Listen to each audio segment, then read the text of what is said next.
Halo, kembali lagi di episode baru kita hari ini dengan objek Neuschwanstein Castle yang adalah Castle Bayern pada abad ke-19. Castle ini terletak di puncak pegunungan Jerman di dekat Hohenschwangau dan Fusen di Bayern Barat Daya. Castle ini dibangun oleh Ludwig II dari Bavaria. Walaupun pemotretan interior castle ini tidak diperbolehkan, castle ini merupakan bangunan paling banyak difoto. Tempat ini merupakan salah satu dinasti pariwisata di Jerman. Gimana? Ada yang tertarik ke sana? Lebih baik belajar cara baca castle ini dulu guys. Lumayan berat rupanya. Lanjut.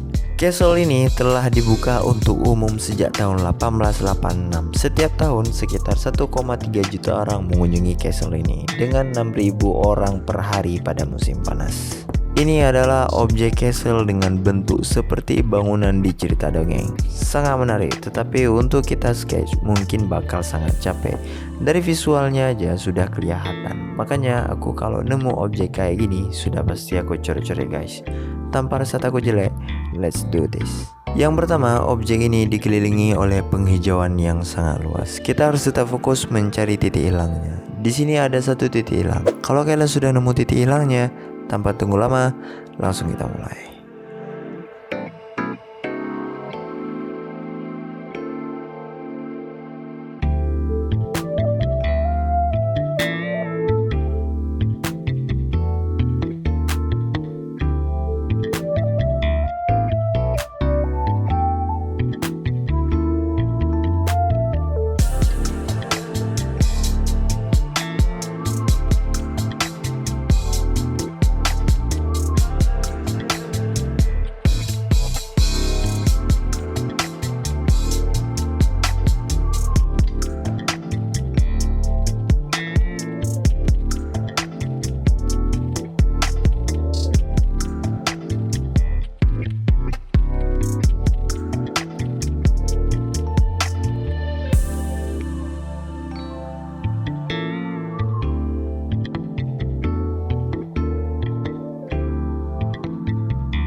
Beginilah hasilnya guys. Bagaimana menurut kalian? Next kita bakal sketch objek apa lagi? Tulis di komen. See you guys.